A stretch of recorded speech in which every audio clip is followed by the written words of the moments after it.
9वें अध्याय में राजविद्या राजगुरु योग का वर्णन है।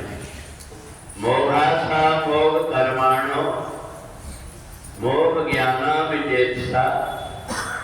राक्षसी मासुरीम जैव प्रकृतिम मोहनीम श्रद्धा। भगवान कहते हैं वृथा प्रकार की इच्छा करना, निष्फल कर्म करना और ऐसा ज्ञान जो बुद्धि को भ्रमित कर दे, ये सब तमोगुणी कहलाता है। तो भगवान ने 9वें अध्याय में एक गुप्त बात ये बताया कि जिस व्यक्ति को थोड़ा बहुत ज्ञान हो जाता है, वो सोचता है कि दूसरे व्यक्ति जैसा मैं कहूं वैसे करे, और इसके कारण जो हम देखते हैं कि जो तिथियां हैं, इन तिथियों में एक व्यक्ति कहता है कि आज एकादशी है, दूसरा कहता है कि नहीं, ये बात नहीं, ये मेरी बात। तो अर्जुन ने भगवान से पूछा कि इस प्रकार से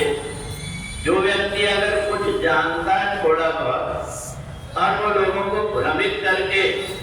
अपना अभिमान के कारण मैं जो कह रहा हूं वो ठीक है, ये लगता है, ऐसे में क्या करना चाहिए? तो भगवान ने कहा है कि अंतरात्मा में, हृदय देश में परमात्मा बैठे हुए व्यक्ति का हृदय जिस प्रकार से कहे, जब हम किसी प्रकार का निर्णय न कर पा रहे हो तो भगवान की याद करके अपना मन जो कहे, उस दिन हम अपनी पूजन पाठ भगवान की कर ले, तो जो तिथि बताने वाले हैं उनके अनुरूप भले फायदा ना मिले, लाभ ना मिले, परंतु मन से व्यक्ति ने जो परमात्मा से पूछ करके कर्म किया, उसके साथ में श्रद्धा जुड़ जाती है।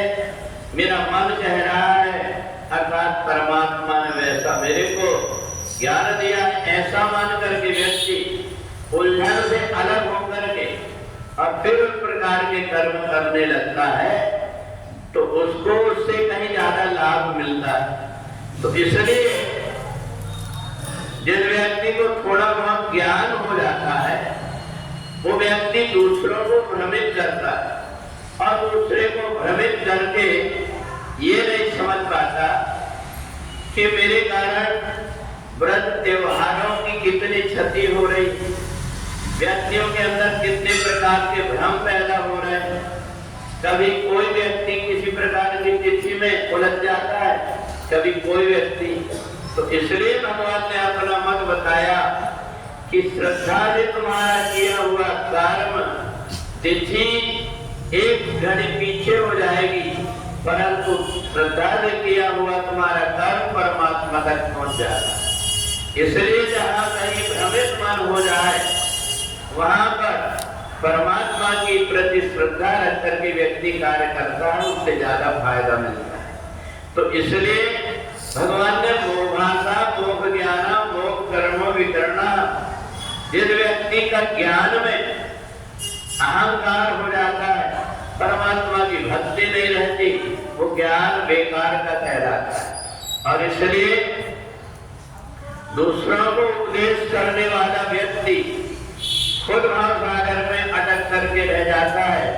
और जिसके मन के अंदर श्रद्धा है, श्रद्धा से उसने जो कर्म किया हुआ है वो भाव सागर से पार हो जाता है। इसलिए भगवान ने अपने गोपनीय बात बताया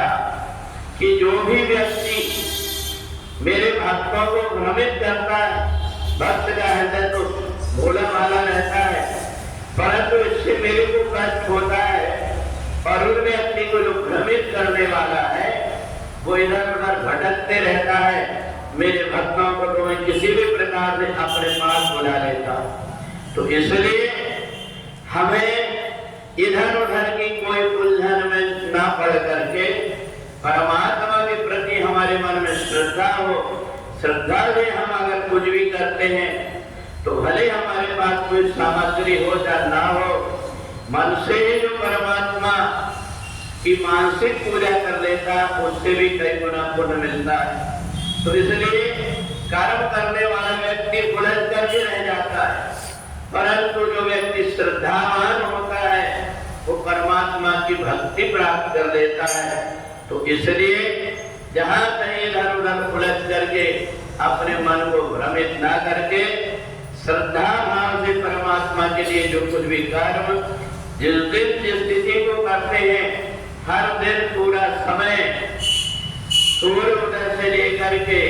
पुनः सूर्य उदय तक के आप जो कुछ भी एक क्षण भी कोई चीज हो चाहे ना हो,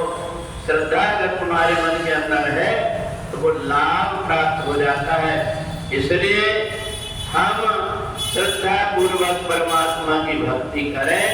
इसलिए भगवान ने गोपनीय बात बताया कि मेरे को वस्तु की नहीं बल्कि भाव और श्रद्धा को मैं चाहता हूँ, और श्रद्धा और भक्ति से जो कुछ भी कर्म व्यक्ति करता है, मैं ये नहीं देखता कि कौन सी तिथि है, कौन सा दिन है, किस प्रकार से किया हुआ है, सामग्री क्या लिया है, मैं केवल भाव से, अर्थात कहने का तात्पर्य 9वें अध्याय में जो कुछ भी हम कर्म करें श्रद्धा उसके साथ जुड़ी रहे तो परमात्मा तक पहुंच जाता है, और जिस कार्य में श्रद्धा ना हो